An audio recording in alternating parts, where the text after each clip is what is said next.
Meus amados, nós vamos dar continuidade à nossa série de mensagens que tem como título o Evangelho Esquecido, o poder de Deus para a salvação do homem, segundo Paulo, em Romanos, para a salvação de todo aquele que crê. O nosso texto inspirativo é Gálatas capítulo 1, versículo de 6 a 9. Gálatas capítulo 1, versículo de 6 ao 9, que diz assim, o apóstolo Paulo diz assim: admiro-me de que vocês já estejam abandonando tão rapidamente aquele que os chamou pela graça de Cristo para seguirem outro evangelho que, na realidade, não é o evangelho. O que ocorre é que algumas pessoas o estão perturbando, querendo perverter o evangelho de Cristo. Mas ainda que nós, ou um anjo do céu, pregue um evangelho diferente daquele que lhes pregamos, que seja amaldiçoado. Como já dissemos, agora repito, se alguém lhes anuncia um evangelho diferente daquele que já receberam, que seja amaldiçoado. Amém? Vamos orar ao Senhor nesse instante. Deus amado, em nome de Jesus, nós queremos pedir a Tua misericórdia, Deus, sobre nós. Deus, derrama a Tua misericórdia sobre mim. Tu sabes, Deus, que não de mim mesmo não sou digno de estar aqui. Tu sabes, Deus, das minhas imperfeições, das minhas limitações, e se não fosse o Senhor, não poderia estar aqui. Deus, que em nome de Jesus o Senhor me use como instrumento e que apesar de mim, o Senhor toque o coração e a mente de cada pessoa presente nesse lugar. Deus, que cada coração e cada mente esteja aberto, receptivo para ouvir a Tua palavra. E que em nome de Jesus, Deus, se há porventura alguém no nosso meio que ainda está cego espiritualmente, que os seus olhos venham se abrir nessa noite para enxergar a Tua verdade e para serem atraídos para Ti. Deus, em nome de Jesus, nós consagramos a Ti esse tempo e damos toda a liberdade ao Teu Espírito Santo para falar conosco da forma que Ele quiser, no tom que Ele quiser, o que Ele quiser falar, porque sabemos, Deus, que Tu sabes tudo aquilo que nós precisamos ouvir. E é assim que nós te oramos e já te agradecemos em nome de Jesus. Amém. Amém, irmãos? Agora melhorou. Então, o Evangelho Esquecido. E o texto que nós lemos de Gálatas, como eu tenho dito, domingo após domingo, esse texto, Paulo está mostrando que desde aquele tempo, desde o início da igreja, nos seus primeiros anos, o Evangelho já estava sofrendo ataques.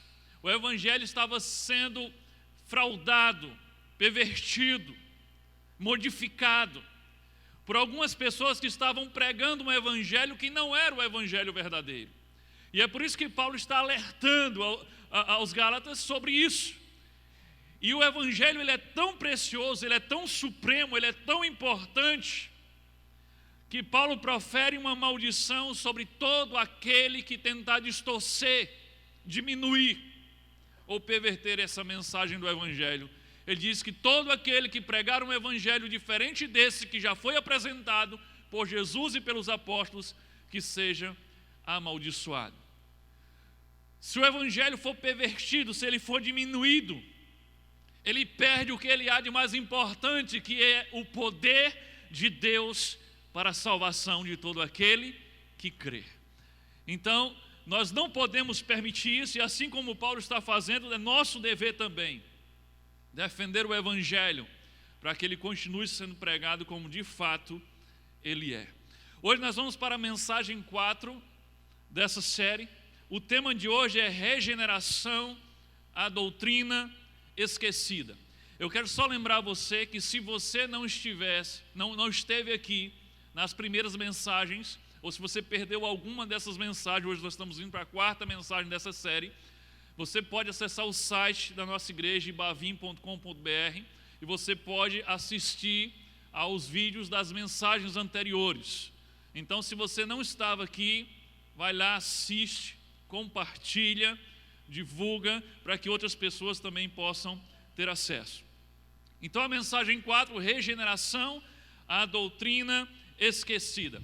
Assim como o evangelho é o evangelho que tem sido esquecido, a regeneração, que é parte fundamental do evangelho, também tem sido deixada de lado. E o que é a regeneração? A regeneração é a doutrina que fala do novo nascimento, de nascer de novo, de ser transformado, de ser feito uma nova criatura. Esse novo nascimento do qual trata a regeneração é aquele que sem o qual ninguém poderá ver ou entrar no reino dos céus. É o que diz João, capítulo 3, versículo 3. Jesus conversando com Nicodemos, ele afirma, diz o seguinte: em resposta, Jesus declarou: digo-lhe a verdade, ninguém pode ver o reino de Deus se não nascer de novo. Repito o que Paulo diz: ninguém pode ver o reino de Deus se não nascer de novo. Observe que Paulo está dizendo aqui é ninguém, não há exceção. Ninguém, absolutamente ninguém, se não nascer de novo, não pode ver o reino, nem muito menos entrar no reino de Deus. Então o novo nascimento é para todos. Sem o novo nascimento, ninguém, absolutamente ninguém, pode ver o reino de Deus. E eu quero começar esse tema de hoje alertando para uma falsa doutrina que tem sido pregada no nosso meio. Eu digo no nosso meio, no meio cristão, no meio evangélico. E o nome, ou pelo menos o assunto dessa falsa doutrina, se chama crente carnal. Então, cuidado com a falsa doutrina do crente carnal. O que é essa doutrina? É um ensinamento perigoso que tem estado presente no meio da igreja, que diz que a regeneração, o novo nascimento, não é exatamente para todos, mas tem alguns que nunca passarão por essa regeneração, embora sejam salvos. Então, o que seria um crente carnal? Aí no PowerPoint tem. O que seria um crente carnal? Segundo essa falsa doutrina, é uma categoria inferior de cristão, que embora esteja salvo, nunca cresce, nunca apresenta frutos. São crentes que mantêm um comportamento similar ao do incrédulo por toda a vida. Então olha o que diz essa falsa doutrina, que alguns andam ensinando por aí. É que alguns podem se conformar, porque você é crente carnal, ou aquele é um crente carnal. E o que é um crente carnal, segundo essa falsa doutrina? São alguns crentes de uma categoria inferior, mas são salvos. Porém, você não consegue encontrar nenhum fruto nele. Não há regeneração. Ele age assim como um não crente, por toda a vida. Mas ele é salvo, mas ele é um crente carnal. Seria uma terceira categoria de pessoas, e esse é o problema dessa falsa doutrina. Ele diz que o crente carnal é a terceira categoria de pessoas. A primeira é o ímpio, o homem natural, o homem sem Deus, que a Bíblia fala. O segundo nessa teoria, nessa heresia, mais precisamente, seria o crente carnal. E quem é esse crente carnal? É aquele que aceitou Jesus como seu Salvador, mas ainda não conseguiu e nunca conseguirá se submeter a Ele como Senhor, mas o aceitou como Salvador. E a terceira categoria seria o crente espiritual, que é submisso ao senhorio de Cristo. Ele não só aceitou o Cristo como Salvador, mas também como Senhor da sua vida. Então teriam três categorias de pessoas: o ímpio, o homem natural; o segundo seria o crente carnal, que nunca vai se submeter ao senhorio de Cristo, mas está salvo; e o terceiro, que seria o crente espiritual, aquele que se submete ao senhorio de Cristo. Essa compreensão de crente carnal como uma terceira categoria de pessoas, ou uma segunda categoria inferior de cristão, é uma interpretação superficial das palavras do apóstolo Paulo em 1 Coríntios 3, de 1 a 4. Daqui a pouco eu vou falar sobre esse texto. mas ela foi popularizada das notas de rodapé de uma famosa Bíblia chamada Scofield. Tem até a imagem dela aí. Eu não estou dizendo que essa Bíblia é ruim, eu não estou dizendo que tudo que ela tem nas suas notas de rodapé é ruim, eu estou dizendo que nesse texto, ele interpreta dizendo que Paulo está afirmando em 1 Coríntios 3, de 1 a 4, que existem 3 categorias de pessoas: o homem natural, o crente carnal e o crente espiritual. Infelizmente, essa doutrina do crente carnal tem resultado em confortar aqueles que, mesmo frequentando a igreja, não possuem evidência de que foram regenerados por Cristo.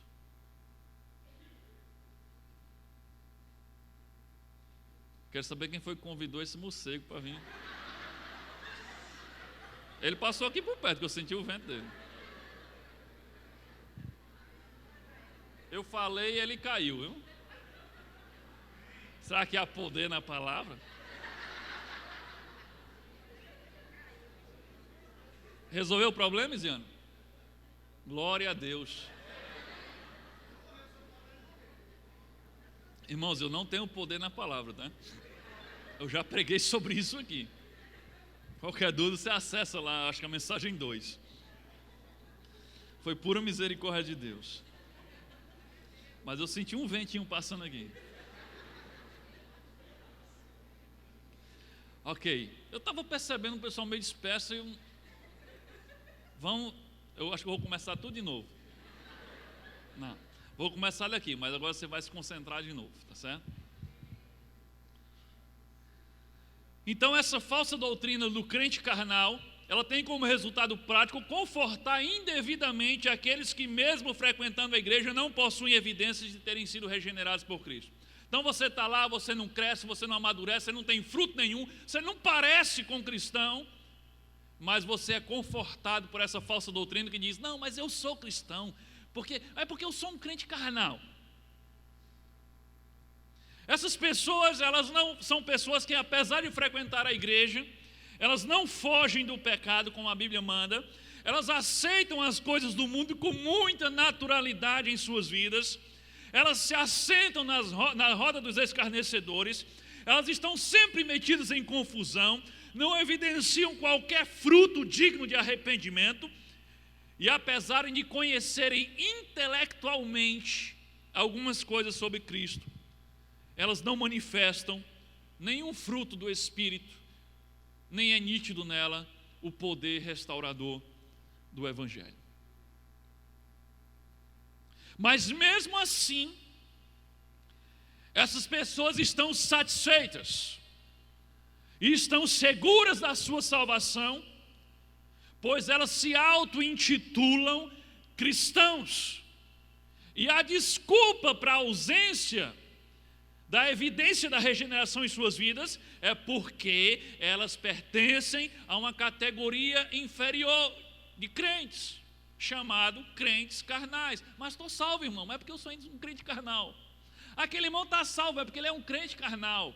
E aí os irmãos estão pregando isso, e aqueles que não têm vida com Deus, aqueles que não têm fruto nenhum de arrependimento, aqueles que não experimentaram nenhum tipo de regeneração, estão se sentindo satisfeitos, porque afinal de contas estão salvos e são crentes carnais. Mas será que existe essa outra categoria de salvo, chamado crente carnal? Eu estou falando de categoria de salvo, chamado crente carnal. Vejamos então o texto em questão, que foi interpretado como se tivessem 3 tipos de categoria de pessoas. 1 Coríntios capítulo 3, versículo de 1 ao 3. Olha o que o apóstolo Paulo diz aqui. É isso que foi mal entendido. Irmãos, não lhes pude falar como a espirituais. Aqui ele está falando para os irmãos da igreja de Corinto, a primeira carta dele. E ele está dizendo: irmãos, é para os irmãos da igreja que ele está falando. Não lhes pude falar como a espirituais, mas como a carnais, como a crianças em Cristo. dê-lhes leite e não alimento sólido, pois vocês não estavam em condições de recebê-lo. De fato, vocês ainda não estão em condições, porque ainda são carnais. Porque visto que há inveja e divisão entre vocês, não estão sendo carnais e agindo como mundanos? Então essa repreensão que Paulo escreve aos irmãos da igreja de Corinto foi entendido como se Paulo estivesse dizendo: tem uma categoria de crente que é chamada crente carnal, que vai agir como o mundo pelo resto da vida e nunca vai se ajeitar. Será que esse texto dá margem para isso? Absolutamente não. Paulo não está dizendo aqui que esses irmãos da igreja de Corinto são uma segunda categoria de cristãos. O que Paulo está falando aqui é que eles ainda estavam se comportando como carnais e como mundanos e como crianças em Cristo.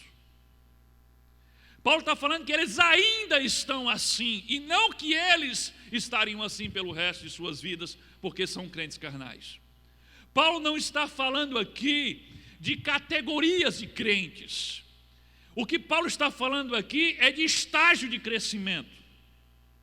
Paulo está advertindo veementemente que aqueles irmãos precisam crescer, pois ainda, segundo Paulo, estão crianças, estão num estágio muito inicial de sua fé, e já deveriam, pelo que Paulo fala, já deveriam estar adiantados.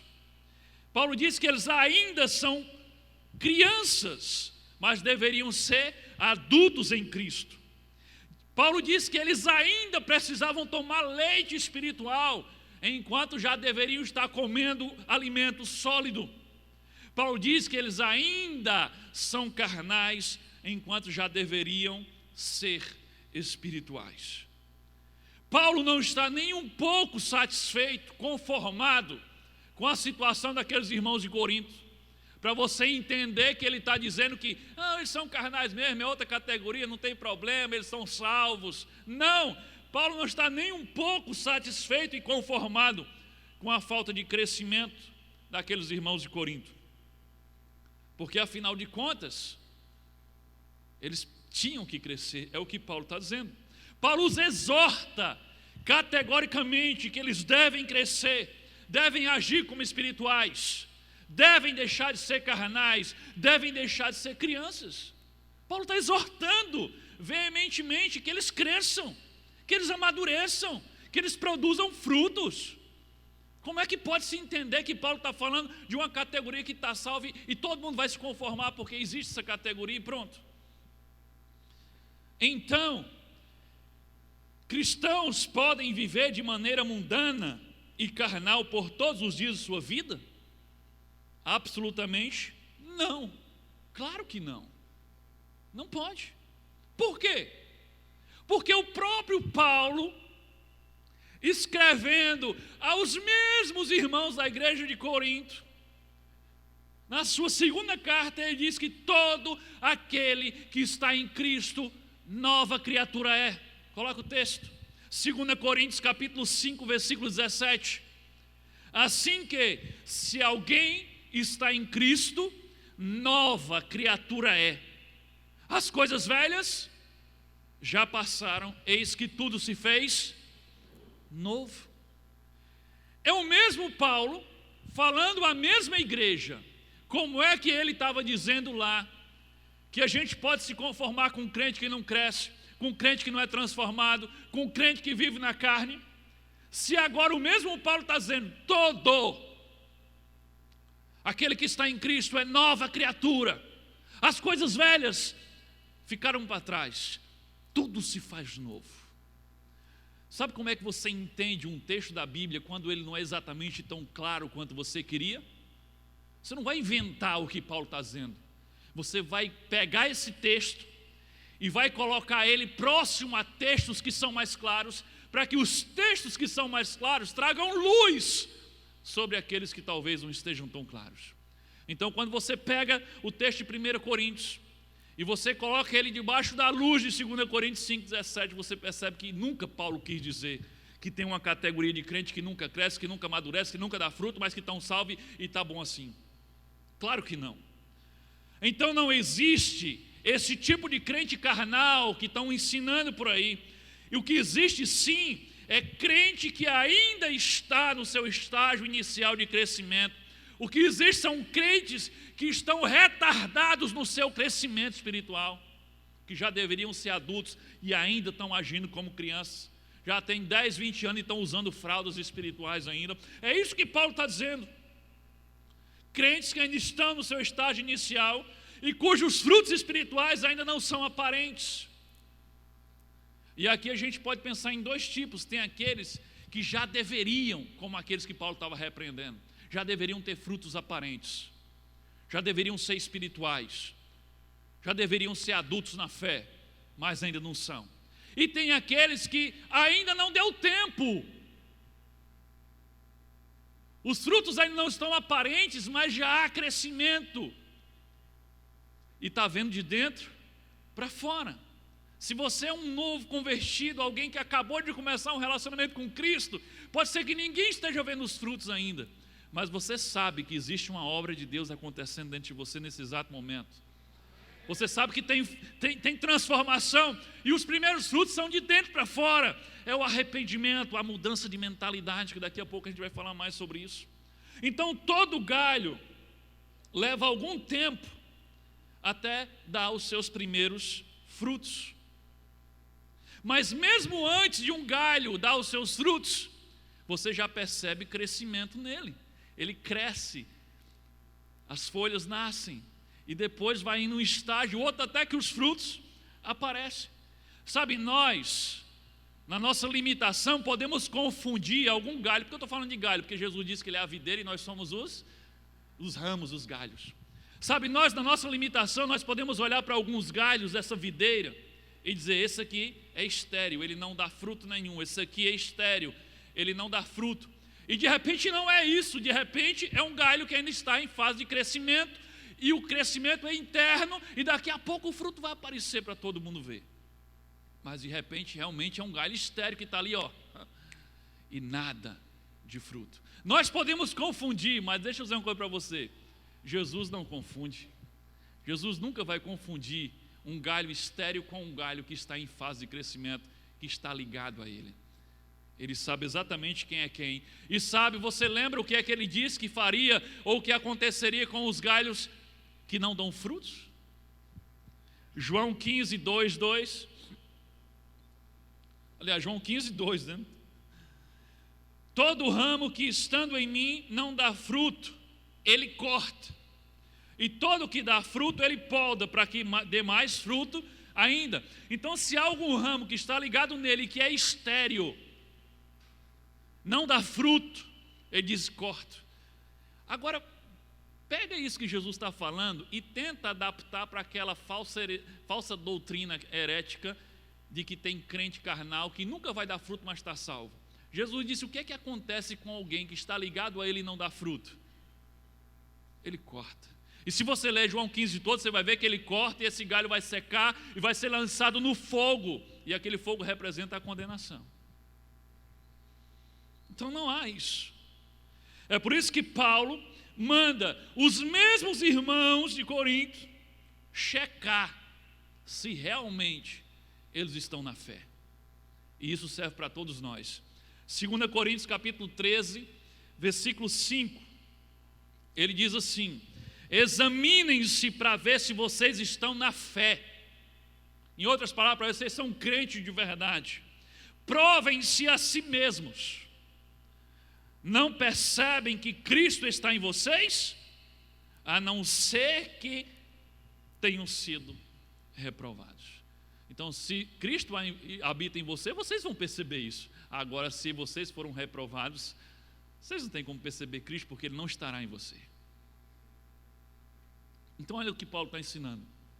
A gente deve checar a nós mesmos, examinar a nós mesmos, para saber se de fato estamos na fé, para saber se de fato Cristo habita em nós. O problema é que a igreja dos nossos dias, ela tem reduzido o evangelho, retirando dele parte da sua principal mensagem, que é a regeneração. A regeneração é a principal evidência de que fomos salvos. A regeneração é a principal evidência de que nós fomos alcançados pela graça salvadora de Deus. Fomos transformados na nossa mente, no nosso coração e na nossa conduta. Esse é o principal fruto que prova que nós de fato estamos na fé, como Paulo fala. Mas isso tem sido deixado de lado. Isso tem sido deixado de ser pregado. A igreja dos nossos dias, ela reduziu tanto o evangelho de Jesus, que ultimamente ser crente ou ser cristão ou ser discípulo foi reduzido a simplesmente uma decisão que você toma em 2, 3 minutos. Você sabe que o seu pecado que é pecador? Sei. Você quer Jesus Cristo resolver? Quero. Jesus entra no meu coração, tá, em nome de Jesus, amém. Pronto, você agora é cristão. Pronto, pode ir embora. Pode fazer o que você quiser da sua vida. Você agora é cristão. Reduzimos o evangelho somente a isso. Nós trocamos o que eu falei na primeira mensagem. Nós trocamos a evidência da regeneração pela evidência da decisão. Você tomou uma decisão? Tomei, então você está salvo. E a regeneração? E aí nós começamos a inverter tantas coisas, que hoje as pessoas acham que se um dia ela não levantou a mão numa igreja e veio lá na frente, ela não é discípulo de Jesus. Elas não se sentem discípulos, elas não fizeram isso. Hoje mesmo uma pessoa, não vou dizer quem é, também não lembro o nome, mas hoje mesmo uma pessoa me procurou com essa dúvida: pastor, estou aqui já há tanto tempo, né, já fiz minha decisão, tudo, mas eu nunca levantei a mão, não fui lá na frente. E aí eu tenho que fazer isso? Eu disse: não, você não tem que fazer isso. A gente inverteu tantas coisas que isso se tornou a porta de entrada no céu. Aí você diz: pastor, mas por que a gente faz isso aqui na igreja? Você deve estar perguntando isso, né? Por que as pessoas levantam a mão e são convidadas para vir à frente? É importante você entender por que nós fazemos isso. Nós convidamos as pessoas para levantar a mão e vir aqui na frente quando elas fazem uma decisão por Cristo. Primeiro, para ajudá-las a vencer a vergonha de se identificar como discípulo de Jesus. Porque o próprio Cristo disse que se um de nós nos envergonharmos dele diante dos homens, ele se envergonhará de nós e nos negará diante do Pai.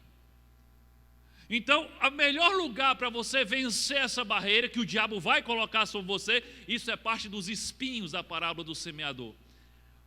Aliás, das pedras, que é a perseguição, o constrangimento, a crítica sobre a sua fé. Então, o melhor canto para você vencer isso é onde? Aqui na igreja. Então, aproveita que tem um monte de crente aqui, levanta a tua mão, vem à frente e reconhece que agora você é discípulo de Jesus e você já sai daqui vencendo essa armadilha do diabo. Segunda razão pela qual a gente pede que as pessoas levantem a mão e venham aqui à frente, porque nós queremos dar algumas orientações importantíssimas para que ela dê os seus primeiros passos na fé. Nós chamamos ela aqui porque nós queremos orar por ela. Nós chamamos ela aqui porque nós queremos dar uma Bíblia para ela começar a ler nos seus primeiros dias. Nós chamamos aqui porque queremos oferecer ajuda na sua caminhada, porque queremos nos alegrar com ela. Mas não é que se ela não vier, então ela não está salva. Mas torna tudo mais difícil. Se você fez sua decisão por Cristo e você não consegue publicar isso no meio dos discípulos, imagine lá fora. Então o vir aqui já ajuda você a vencer isso. E é por isso que a gente faz. Mas não vamos transformar o evangelho nisso. O evangelho é muito mais do que isso. É por isso que eu digo aqui todo domingo, e vocês já estão, acho que vocês já sabem decorar do que eu digo aqui no final do culto todo domingo. Eu digo que não é só isso, que levantar a mão, fazer uma oração e vir aqui à frente é um bom começo, é um primeiro passo, é uma reação positiva à mensagem que foi pregada, Mas não é só isso. O que é que eu digo todo domingo? Você agora tem que desenvolver um relacionamento com Deus através da oração, da leitura da Bíblia, se comprometer e se conectar com a família de Deus aqui na terra. Você tem que crescer, você tem que dar frutos. Ou não é isso que a gente diz todo domingo aqui? Então a evidência da salvação não é levantar a mão, mas é os frutos, a regeneração, a transformação que o Espírito de Deus, que agora habita em quem entregou a vida a Cristo, produz. A maioria das pessoas hoje acredita que são salvas porque elas estão confiando na sinceridade das suas decisões, em vez de confiarem no poder da obra que Cristo está fazendo em sua vida. A grande pergunta sobre a segurança da salvação não é se você foi sincero. A gente costuma fazer, você foi sincero? Não é essa a grande pergunta. A grande pergunta sobre a segurança da salvação é: onde estão os teus frutos? Como é que você checa se é salvo ou não? Não é perguntando se você foi sincero, é perguntando onde estão os teus frutos. Mesmo que tenha acabado de nascer de novo, já tem frutos internos. Arrependimento é o primeiro fruto que aparece. Nós já falamos sobre isso aqui. Então a pergunta não é só se você foi sincero. A pergunta é: onde estão os teus frutos? Pergunta para a pessoa que está do seu lado aí: onde é que estão os teus frutos? Pergunta aí.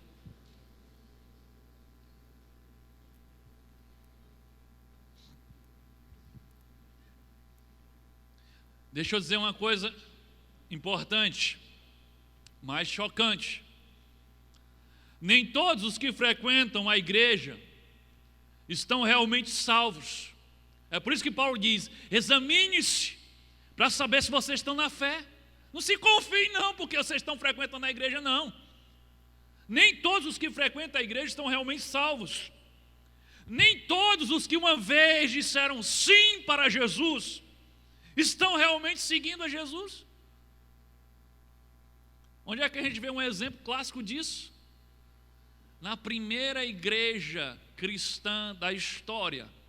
Eu não estou falando da igreja de Atos, eu estou falando dos 12, que eram liderados e pastoreados pelo próprio Cristo.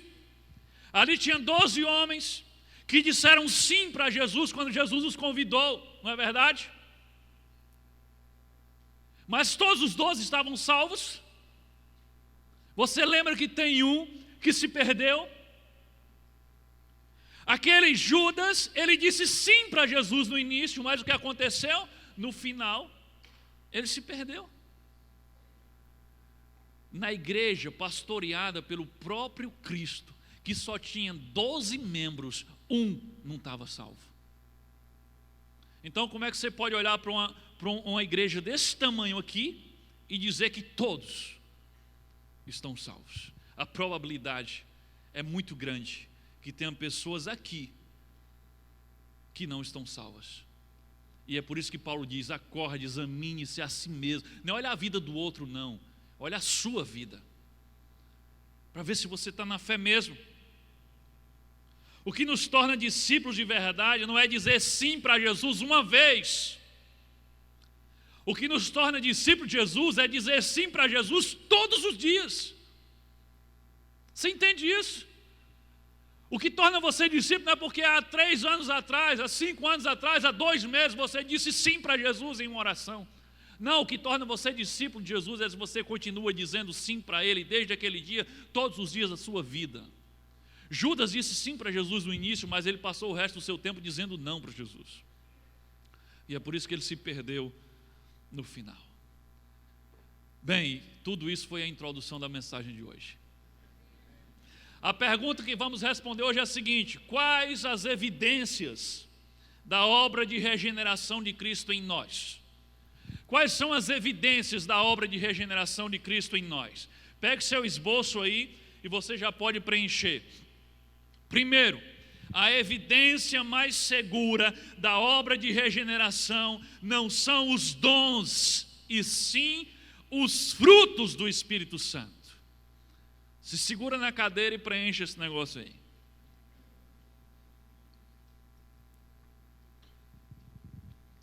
A a evidência mais segura da obra de regeneração não são os dons, e sim os frutos do Espírito Santo. Tem pessoas que dizem: eu sei que eu estou salvo porque eu tenho dons espirituais. Eu sei que eu estou salvo porque eu falo em línguas estranhas. Eu sei que eu estou salvo porque eu oro e as pessoas são curadas. Eu sei que estou salvo porque eu prego e as pessoas se convertem. Eu sei que estou salvo porque eu ordeno e os demônios vão embora. Então eu sei que eu estou salvo porque eu tenho dons espirituais. Mas veja o que Jesus fala sobre isso. Mateus capítulo 7, versículo 22 e versículo 23. Mateus 7, 22 e 23, ele diz assim: muitos me dirão naquele dia: Senhor, Senhor, não profetizamos nós em Teu nome? Em Teu nome não expulsamos demônios e não realizamos muitos milagres? Então eu lhes direi claramente: nunca os conheci. Afastem-se de mim, vocês que praticam o mal. O que esse povo estava alegando, senão dons espirituais? Pregamos, profetizamos em Teu nome, expulsamos demônios em Teu nome, oramos e as pessoas ficaram curadas, fizemos milagres em Teu nome. E Jesus olha para eles e diz assim: nunca os conheci. Afastem-se de mim, vocês que praticam o mal. Esse grupo aqui que Jesus está se referindo eram pessoas que faziam coisas em nome de Jesus e supostamente para Jesus. Mas Jesus denuncia que eles viviam uma vida errada. Porque Jesus diz: afastem-se de mim, vocês que praticam o mal. As pessoas não atentam para essa parte do texto. Jesus está dizendo assim: vocês estão dizendo que fazem um bocado de coisa em meu nome, e fazem um bocado de coisa para mim, mas vocês praticam o mal. Não os conheço. Afastem-se de mim, vocês que praticam o mal. Os dons espirituais têm a ver com aquilo que fazemos para Deus ou em nome de Deus.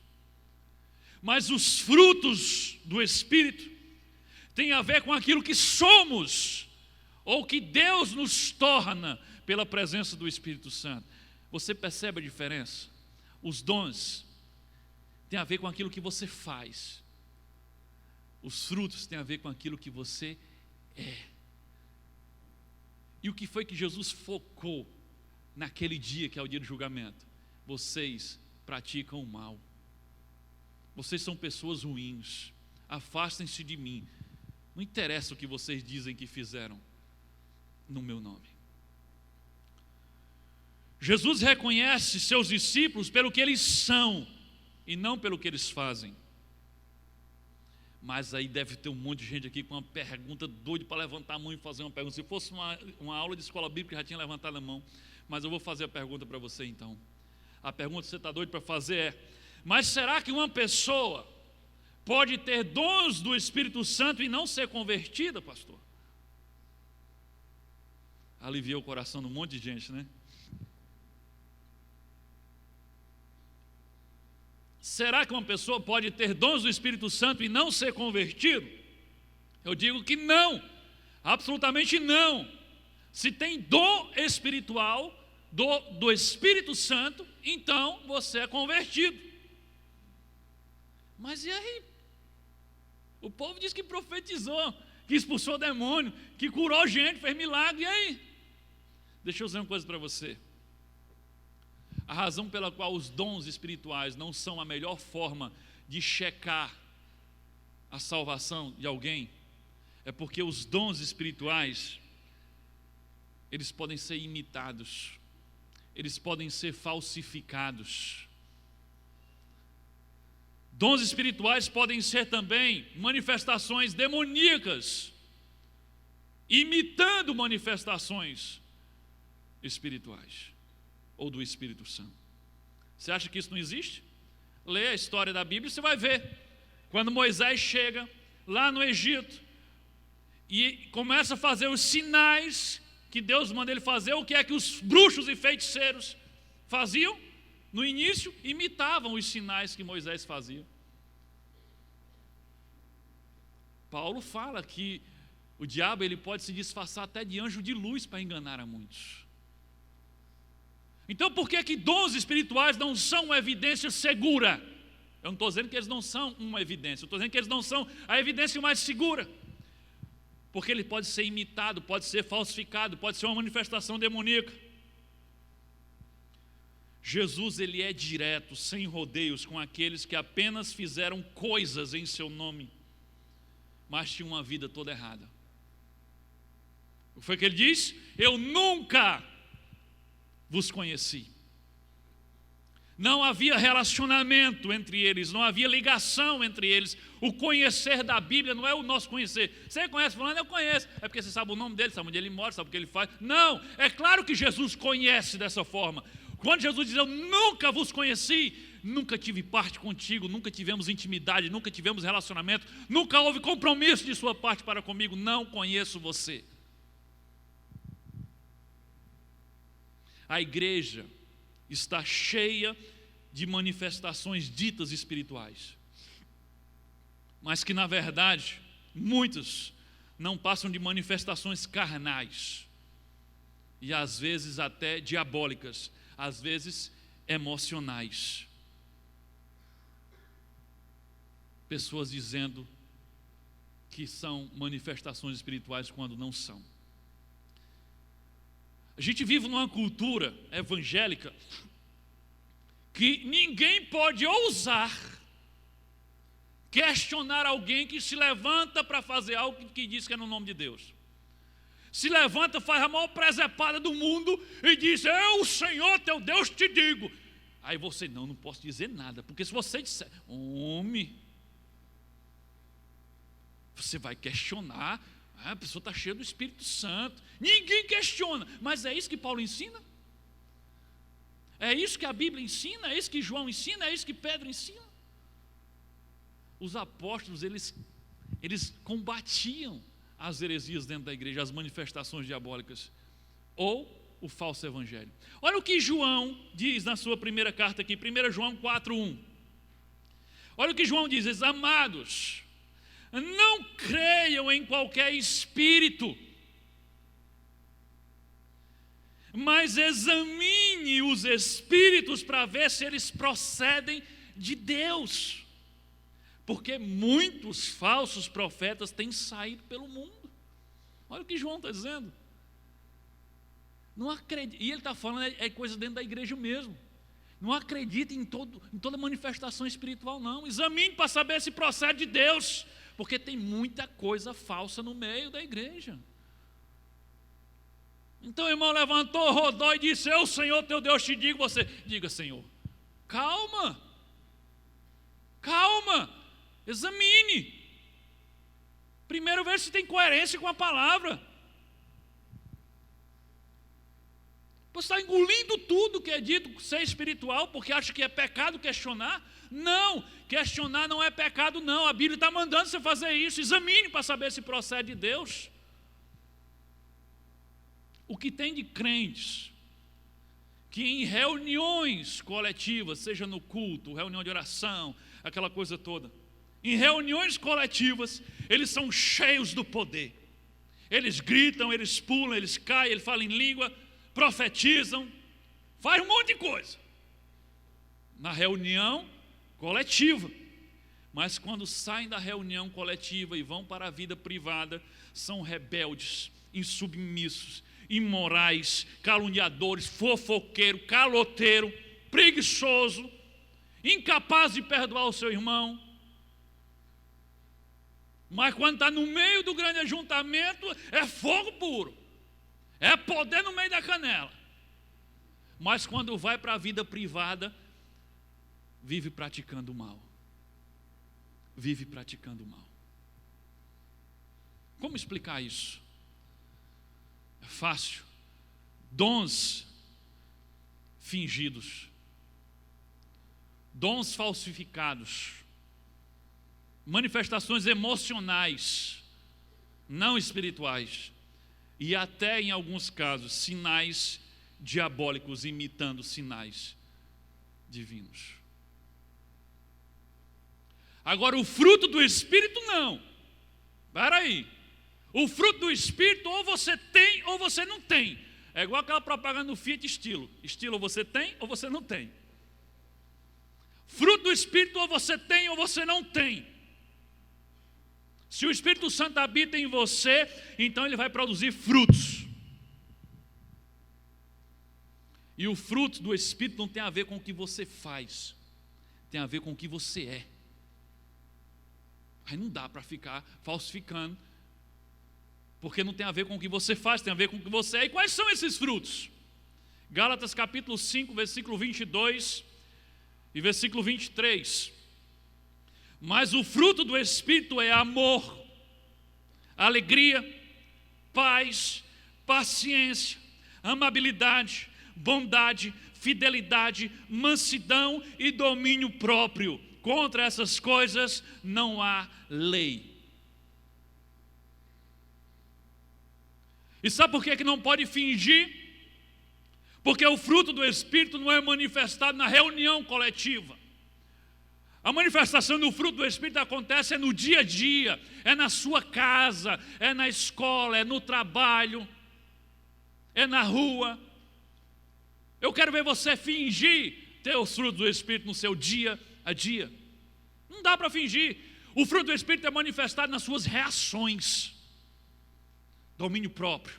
Aí você vai aqui, o irmão sem querer, pisou no seu pé, você plá, a mão nele. Dá para fingir que tem domínio próprio? Ou você tem ou você não tem. Então não tem como falsificar. Por isso que a maior evidência da regeneração não são os dons espirituais que podem ser imitados, falsificados, mas são os frutos do Espírito Santo manifestados na sua vida, no seu dia a dia, na sua vida privada e não na reunião na igreja. Segundo, pegue seu esboço. Segunda evidência. A regeneração causa uma profunda transformação na nossa forma de pensar e nos relacionar com o pecado. Muda a sua forma de pensar e muda a sua forma de se relacionar com o pecado. Botei logo os dois num só que é para adiantar. No momento da conversão, a verdade de Deus, ela ilumina a nossa mente que antes estava escurecida.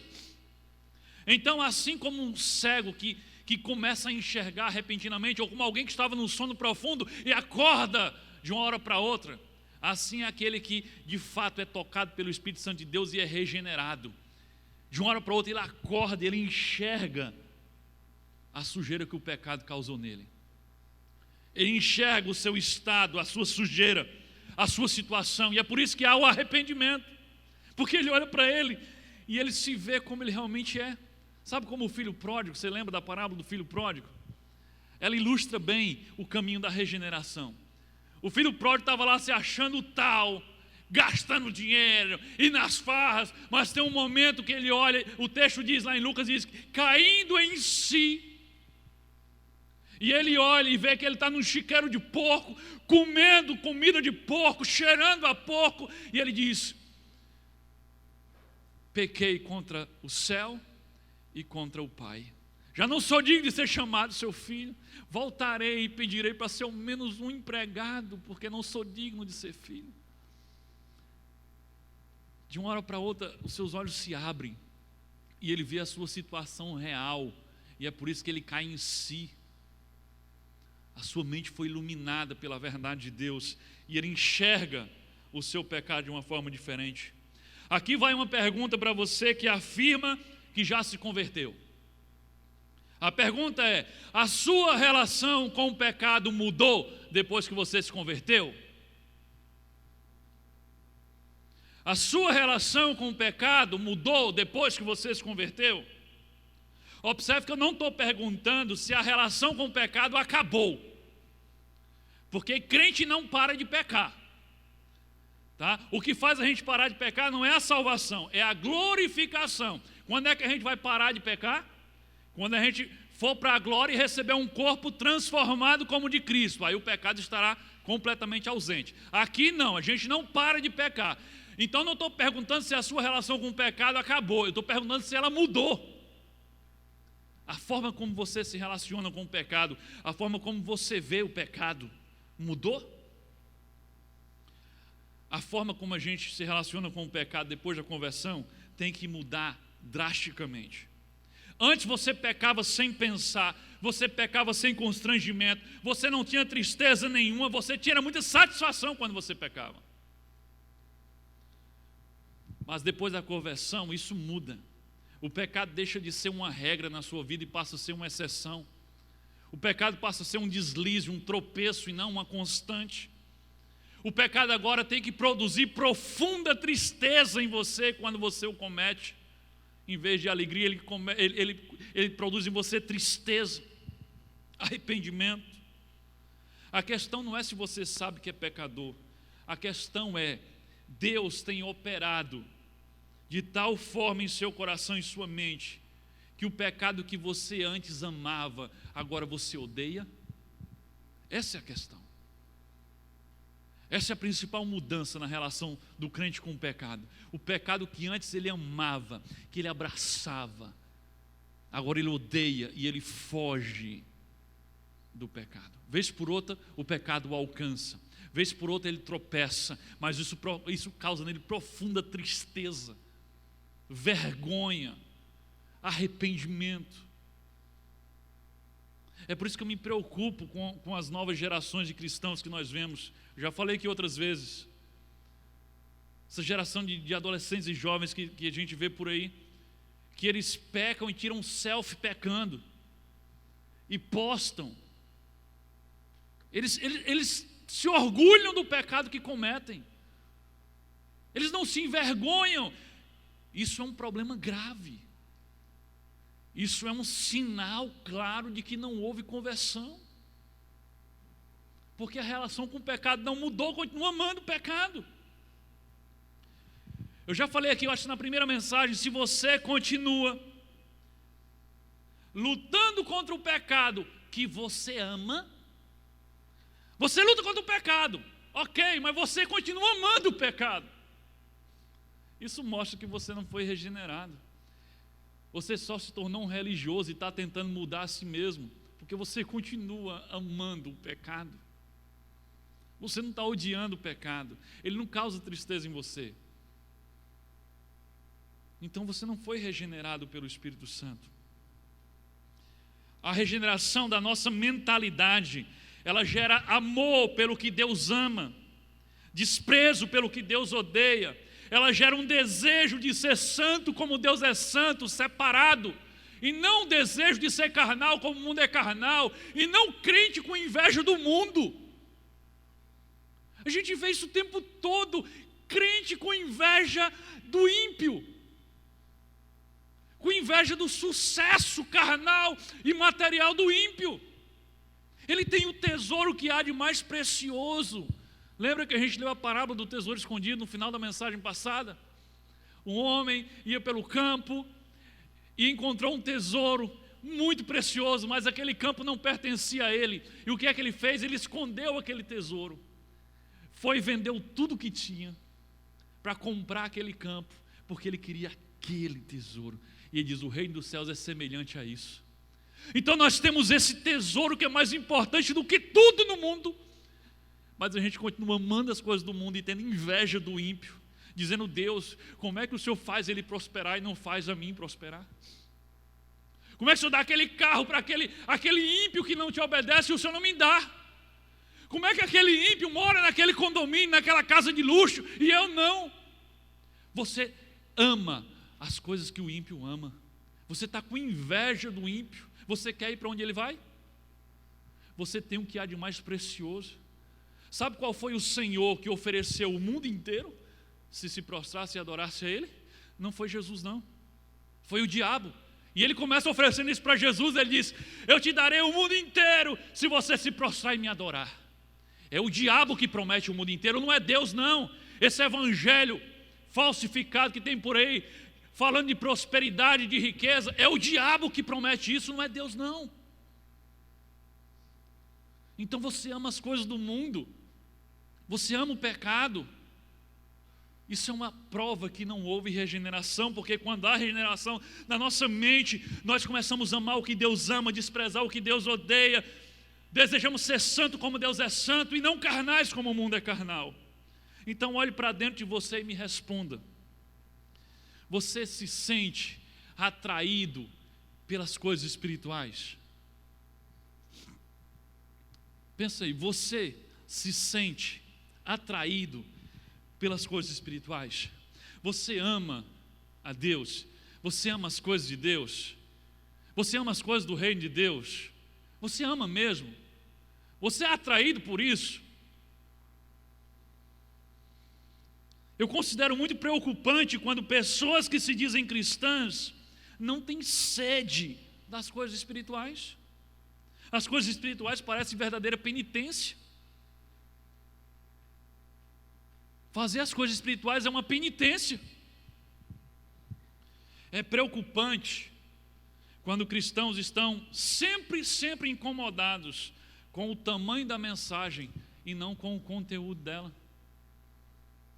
Pastor, está demorando muito. Aí tem um do teu lado se deliciando com o conteúdo da mensagem, mas você só se preocupa com o tamanho da mensagem.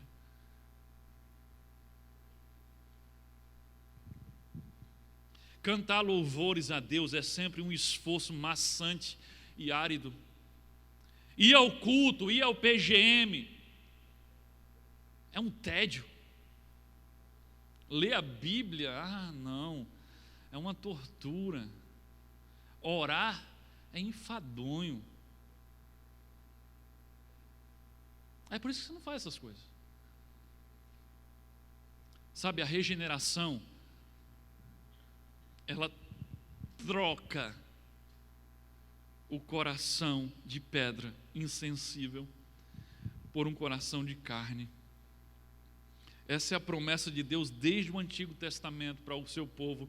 Ezequiel capítulo 36, versículo 26. Olha o que diz: darei a vocês um coração novo e porei um espírito novo em vocês. Tirarei de vocês o coração de pedra e lhes darei um coração de carne. Olha o que é regeneração. Não é uma mudança de exterior, não é uma mudança no cabelo, não é deixar de dizer bom dia, boa tarde, boa noite e dizer paz do Senhor. Regeneração é uma mudança profunda, é uma troca, é um transplante de coração. Coração de pedra por um coração de carne, um espírito novo. Um coração de pedra que antes não podia responder à voz de Deus. Um coração de pedra que não era sensível à voz de Deus, agora é capaz de ouvir a Deus, é sensível a Deus, é inclinado para Deus, é atraído por Deus. Crente não é um ímpio com a lataria reformada. Crente é o ímpio que foi regenerado. Regeneração da mente, regeneração da sua vontade, regeneração do seu coração. Troca de um coração de pedra por um coração de carne. Essa é a maior evidência da regeneração. Muda a sua mente e muda a sua forma de se relacionar com o pecado. Terceiro, pegue seu esboço. Terceira evidência: a regeneração causa uma profunda mudança na forma de ver Deus e se relacionar com Ele. Complete aí.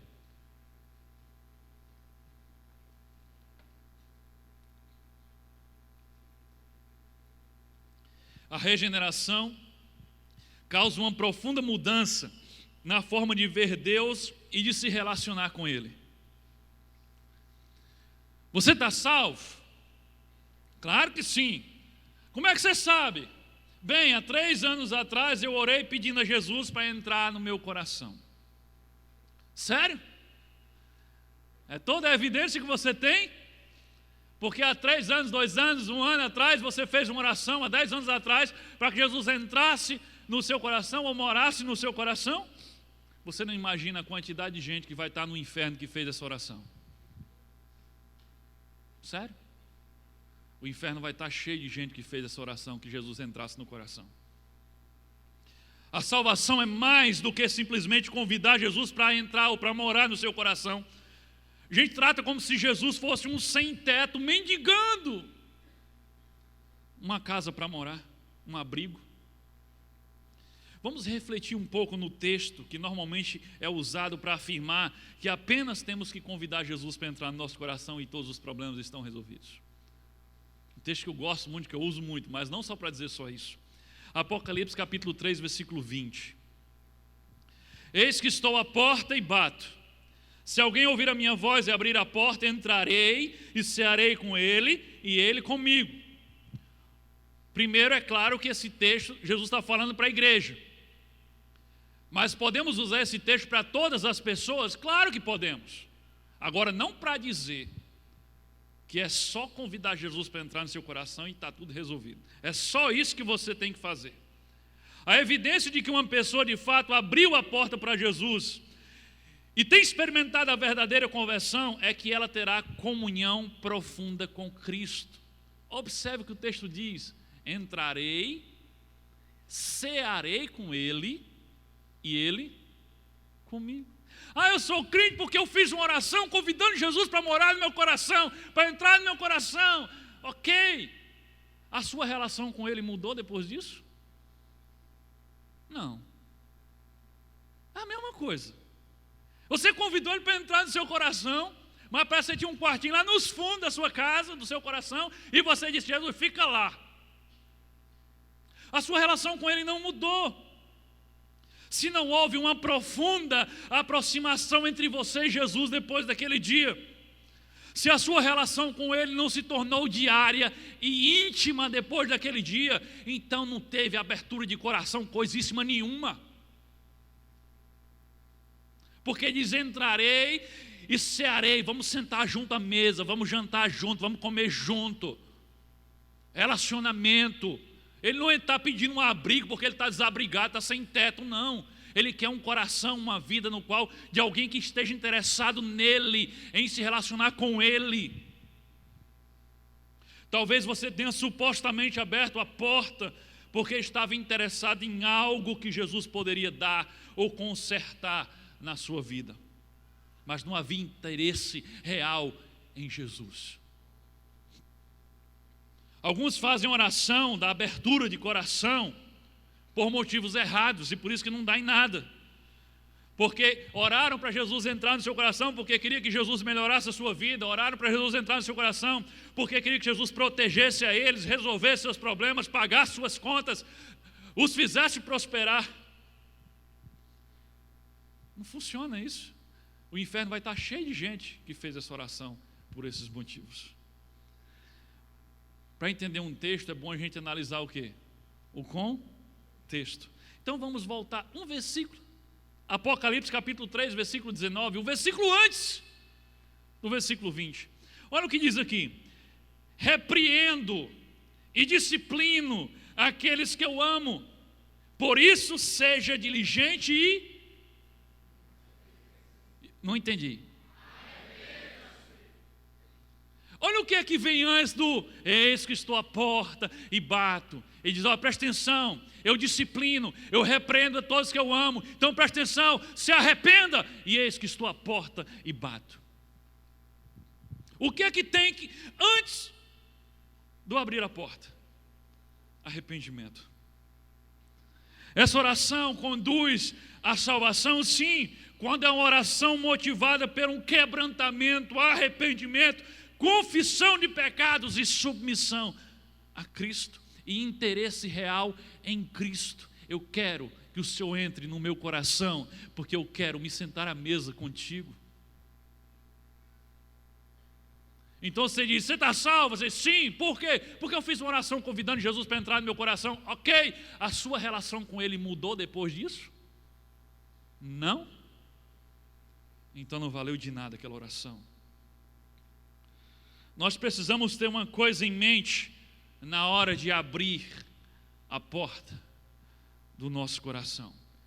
O que nós temos que ter em mente é: quem está batendo na porta do coração?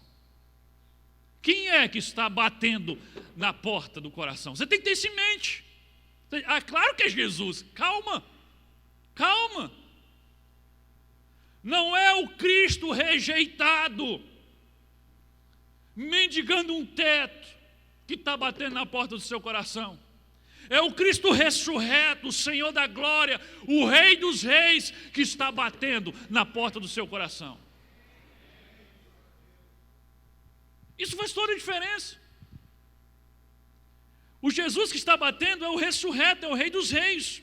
Quando ele entra no coração humano, é ele que impõe as condições, é ele que faz as exigências. A história é mais ou menos assim. Jesus chega, está batendo na porta do seu coração, ele oferece perdão, regeneração, paz verdadeira, livre acesso a Deus, vida eterna. Aí você ouve tudo isso, todos esses benefícios, você rapidamente se estende a mão para pegar na maçaneta da porta e abrir. E Jesus disse: para um instante, espere um pouquinho, deixa eu esclarecer uma coisa antes de você abrir essa porta. E ele diz para você: se você abrir a porta, eu vou cumprir todas as promessas que fiz agora: perdão, regeneração, paz verdadeira, livre acesso a Deus, vida eterna. Observe, tem nada a ver com prosperidade. Vou cumprir tudo isso. Mas preste atenção, eu vou entrar como Senhor, não como seu servo. A minha vontade é que vai ser a lei e não a sua. Tudo que você é, tudo que você tem, será meu. Você será meu servo e eu serei o seu Senhor. Eu o ensinarei, eu o provarei, eu o disciplinarei, porque eu amo você. É o versículo 19. E tirarei de você tudo que não me agrada, tudo que não faz parte dos meus planos para você. Agora você pode abrir a porta se você quiser. Essa é a história completa do convite de Jesus para entrar no nosso coração, na nossa casa, na nossa vida. Essa é a história toda. É como aconteceu com Zaqueu. Já falei sobre isso aqui. Ele chega para Zaqueu e diz: Zaqueu, é o mesmo convite. Ele diz: me convém ir à tua casa. É como se diz: deixa a tua porta, Zaqueu, bato, quero entrar na tua casa. E ele chega na casa de Zaqueu e a vida de Zaqueu vira de cabeça para o ar, cabeça para baixo. Por quê? Você lembra de Zaqueu, né? Pouco tempo que Jesus está na casa dele, ele diz: a metade dos meus bens eu vou dar aos pobres. Zaqueu era ladrão, ganancioso, amante do dinheiro. Ele disse: a metade dos meus bens eu vou dar aos pobres, e a outra metade eu vou devolver a todo mundo que eu roubei 4 vezes mais. Aí Jesus diz: hoje entrou salvação nessa casa. Jesus entrou naquela casa, mas ele entrou para ser senhor de Zaqueu. As regras que Zaqueu começou a ver foram as regras de Jesus, a vontade de Jesus e não a de Zaqueu. Jesus não entrou para ser capaz de Zaqueu, entrou para ser senhor de Zaqueu. Então Jesus realmente está batendo na porta do seu coração, mas é o Senhor Jesus que está batendo na porta do seu coração. Ele tem tudo isso para te dar, mas Ele que vai ser o teu Senhor e você vai ser servo dele. Amém? Pegue o seu esboço. Quarta evidência: a regeneração causa uma profunda mudança na nossa conduta. Já viemos da parte interna da mente, do coração, e agora nós chegamos na parte externa. Não é o contrário, não começa pelo externo, começa de dentro para fora, mas agora chegamos na parte externa. A regeneração causa uma profunda mudança na nossa conduta. Esse é o reflexo externo de uma transformação que já aconteceu internamente, na mente, no coração, na vontade. Se uma mente, presta atenção nisso, se uma mente foi transformada de verdade pelo Espírito Santo, então as suas mãos, os seus olhos, a sua boca, os seus pés, eles vão ter um procedimento diferente daqui para frente. Não tem como ser diferente. Se a sua mente foi regenerada, se o seu coração foi trocado pelo Espírito Santo, então os seus olhos, a sua boca, os seus ouvidos, suas mãos e seus pés vão ter um procedimento diferente a partir daquele momento. Olha o que diz 1 João capítulo 2, versículo 3, e depois versículo 4 e versículo 6. 3 ao 4 e depois versículo 6. Sabemos que o conhecemos, se obedecemos os seus mandamentos. Por que Jesus disse naquele texto lá, nunca os conheci? Porque eles viviam de forma errada, praticavam o mal, eles não obedeciam ao Senhor, mesmo fazendo coisas em nome do Senhor. O dia a dia deles não era de obediência. E aqui João está dizendo, sabemos que conhecemos ao Senhor quando se obedecemos os seus mandamentos. Tem a ver com procedimento. Aquele que diz, eu o conheço, mas não obedece os seus mandamentos, é mentiroso, e a verdade não está nele. Aquele que afirma que permanece nele, deve andar como ele andou. Grave isso daí. Aquele que afirma que permanece nele, deve andar como ele andou. Conduta renovada, procedimento diferente. Faça uma análise. Você realmente mudou o seu procedimento depois que você se converteu? Está em dúvida? Pergunte à sua esposa, pergunte ao seu marido, pergunte ao seu pai, pergunte aos seus filhos, ao seu patrão, aos seus funcionários. Pergunte se você mudou depois que você se converteu. A questão é, existe uma obra de regeneração sendo realizada por Deus em sua vida agora? Tem obra de Deus aí acontecendo na sua vida agora? Você é nascido de novo? Eu pergunto, há quanto tempo você é nascido de novo? Há meses? Há anos? Ou há décadas você é nascido de novo? Então a pergunta seguinte é, onde estão os teus frutos? Onde estão os teus frutos? Vamos ser bem práticos. Estou falando de conduta, estou falando de frutos externos, que são o reflexo de uma mudança que já aconteceu internamente. Mas vamos ser bem práticos. Como estão as tuas contas? Você nasceu de novo, você é crente, espírito novo, coração transplantado. Ok, como estão as tuas contas? Você paga o que deve? Ou você é do tipo esquecidinho? Será que o Serasa e o SPC conhecem você mais do que a sua família conhece? Será que você é fichinha conhecida por lá?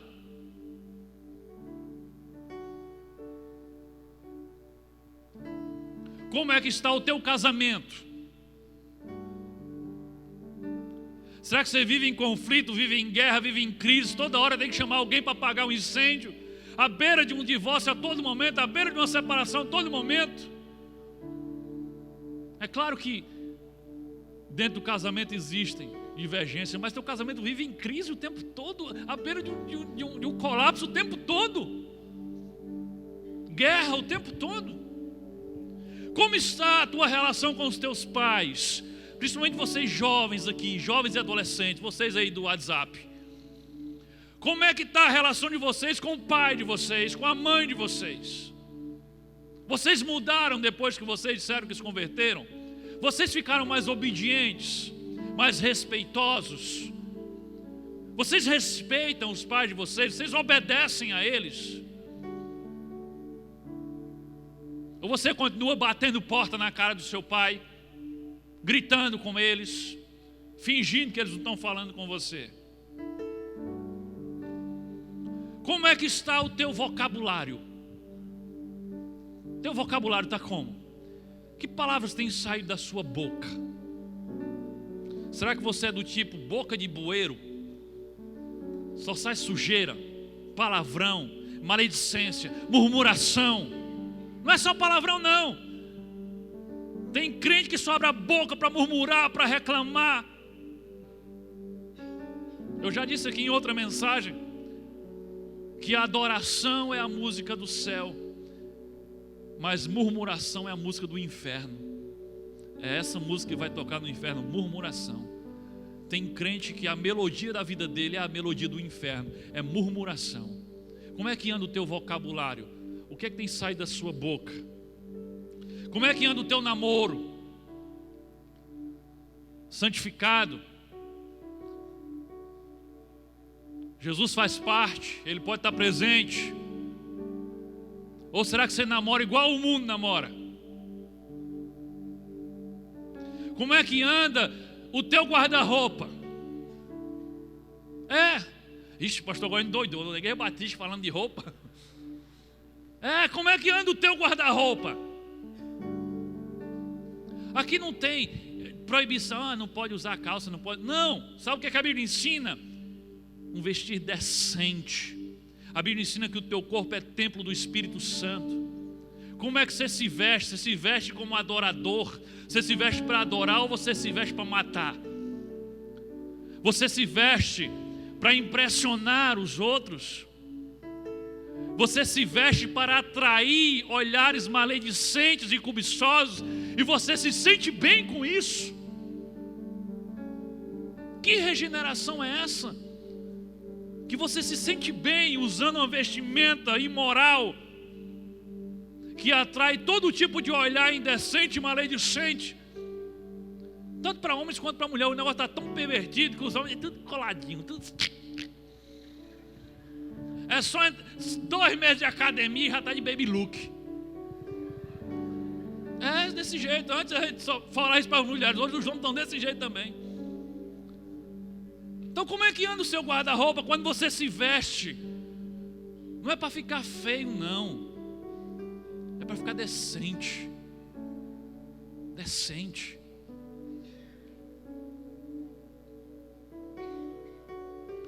Se a sua conversão, se o teu encontro com Cristo não foi capaz de afetar as tuas finanças, ou seja, a forma como você se relaciona com o dinheiro, não foi capaz de afetar o teu guarda-roupa, o teu vestuário, não afetou o teu casamento, não afetou o teu namoro, não afetou a tua relação com os pais, não afetou o teu vocabulário, então me perdoe, você não tem evidência de um convertido, porque nem a lataria houve transformação. É muito provável que você nunca tenha tido um encontro verdadeiro com Cristo, porque é impossível Cristo entrar em alguém e ninguém perceber que ele entrou. É como acender uma lâmpada num quarto escuro e ninguém perceber que a lâmpada foi acesa. Como é que Cristo entrou na tua casa, na tua vida, no teu coração e ninguém percebe nenhuma mudança?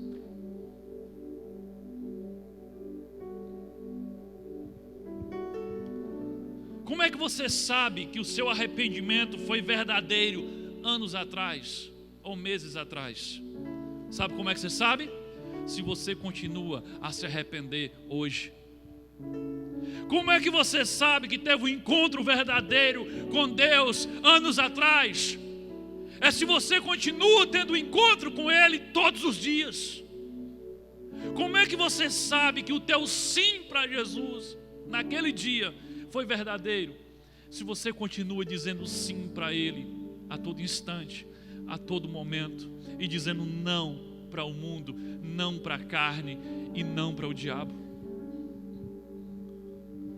Você sabe que a sua conversão foi verdadeira se a obra de santificação,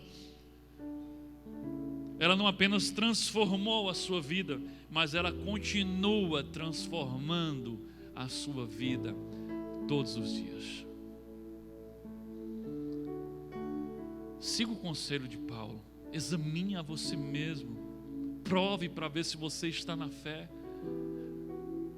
É melhor que você caia em si agora e comece de fato uma relação verdadeira com Deus.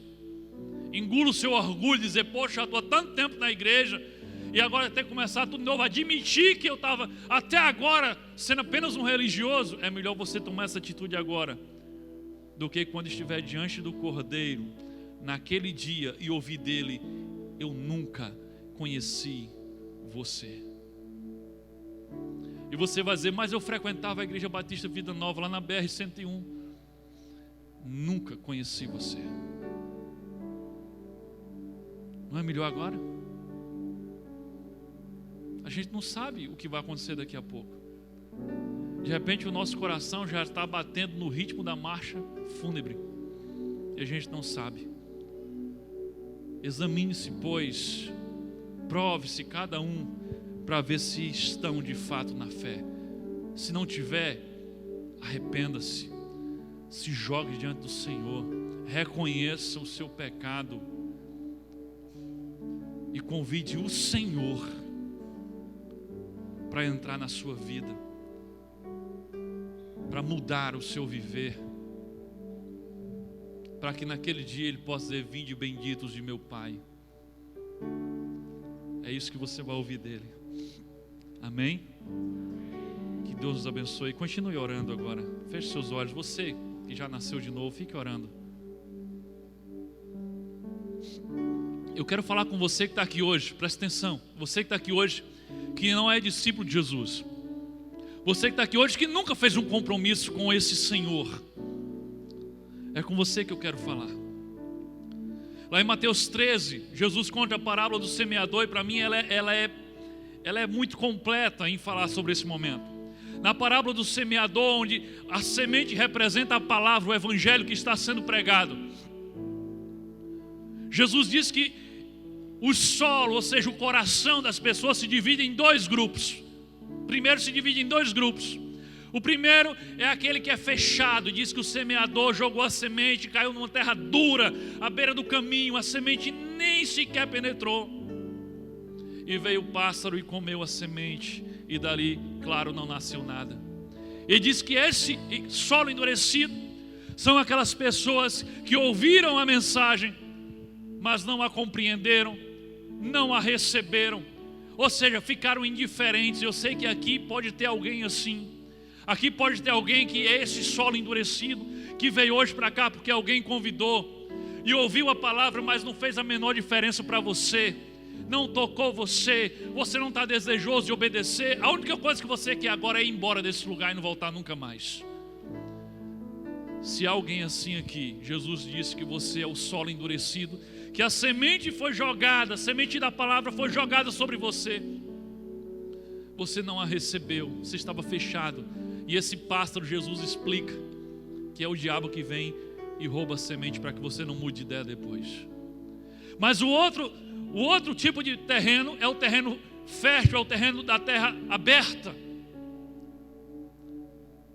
E esse solo, a semente cai e penetra nele. E eu tenho certeza que aqui tem muitos assim. Você veio hoje aqui porque alguém chamou você, ou porque você mesmo quis. E você ouviu o que foi ministrado aqui, e isso está ardendo, fervendo no seu coração. Isso fez sentido para você, mesmo que você não compreenda tudo. Mas você está com vontade de obedecer. Você está com vontade de chamar esse Jesus para ser o seu Senhor. Você nem entende porquê, mas seu coração está ardendo por essa palavra que foi ministrada. Você é um solo aberto, a semente foi lançada sobre você e penetrou no seu coração. A boa notícia é que o diabo não pode mais roubar essa semente, porque ela não está mais na superfície. Você a recebeu. Mas sabe o que é que ele vai tentar fazer com você? Ele vai tentar e vai fazer de tudo para impedir que essa semente germine. Ele vai tentar impedir que essa semente cresça e dê frutos. E sabe como é que ele vai fazer isso? Ele vai lançar espinhos sobre você, pedras sobre você. E o que são esses espinhos e essas pedras que na parábola fala? São as perseguições, as críticas, as calúnias, as ofertas tentadoras, as preocupações. Deixa eu dizer uma coisa para você. Você não pode fazer essa semente crescer e dar frutos sozinho, apenas com a sua força. Você precisa de Jesus para que ela cresça e dê frutos. Lembra de João 15? Ele diz: eu sou a videira, eu sou a árvore, vocês são os galhos. Aquele que estiver ligado em mim e eu ligado nele, esse dará muito fruto. Você precisa de Jesus em você, e você precisa estar em Jesus para que você dê fruto. Você precisa de Jesus para fazer essa semente que caiu agora no seu coração crescer e dar muito fruto. E a boa notícia é que Jesus está batendo na porta do seu coração. Ele está batendo não como um mendigo pedindo abrigo, mas está batendo como o Senhor, o Rei da Glória, o Todo-Poderoso, que morreu, mas ressuscitou ao terceiro dia. E Ele está batendo porque Ele quer entrar na tua casa, na tua vida, sentar à mesa contigo, quer viver um relacionamento com você, para transformar você em alguém semelhante a Ele. Ele ama você, e porque Ele ama você, Ele diz que vai corrigir você, Ele vai disciplinar você, Ele vai moldar você em alguém que Deus queira que você seja. Ele está batendo a porta. E se alguém ouvir a sua voz e abrir a porta e dizer: eu entro para ser o teu Senhor. Você quer isso?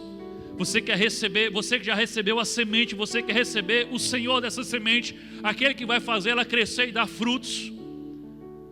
Você quer comprometer sua vida com Cristo, ser discípulo dele? Não tem nada a ver com religião. A gente cantou hoje aqui: eu quero me esvaziar da religiosidade. Tem a ver com relacionamento e não com religião. Tem a ver com viver um relacionamento com Cristo. Você quer isso? Então onde você está aí? Se você quer receber Jesus como teu Senhor, então feche seus olhos. Você vai fazer isso através de uma oração. E essa oração é o primeiro passo na direção de se tornar discípulo dele. Essa oração tem que ser precedida pelo quê? Versículo 19 de Apocalipse 3: arrependimento.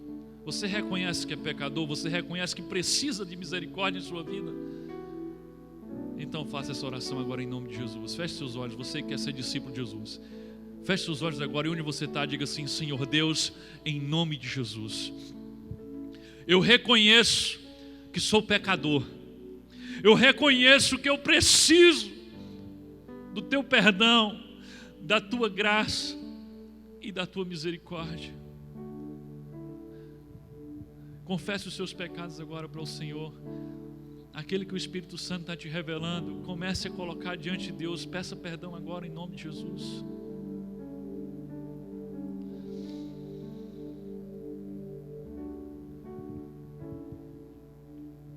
Eu ouvi a tua voz. Diga: Senhor, eu ouvi a tua voz.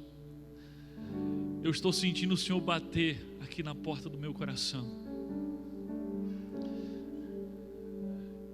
E eu sei quem o Senhor é, que tu és o Senhor, e eu quero te receber assim. Por isso eu abro a porta.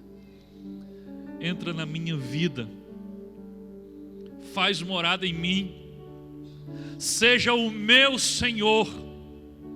Eu te dou o trono da minha vida, eu me rendo à tua vontade, porque eu sei que a tua vontade é o melhor para mim. E se há alguma coisa em mim que não te agrada, que não faz parte dos teus planos para mim, eu abro mão disso agora, em nome de Jesus, e peço que o Senhor retire de mim. É em nome de Jesus Cristo, aquele que morreu e ressuscitou, que eu te entrego a minha vida, Deus. Amém. E louvado seja o nome do Senhor.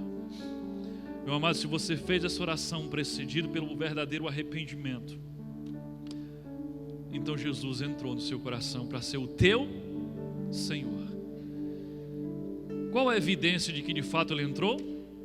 Você vai produzir frutos. Você já começou a produzir frutos, porque a sua mente começou a mudar e o seu coração também.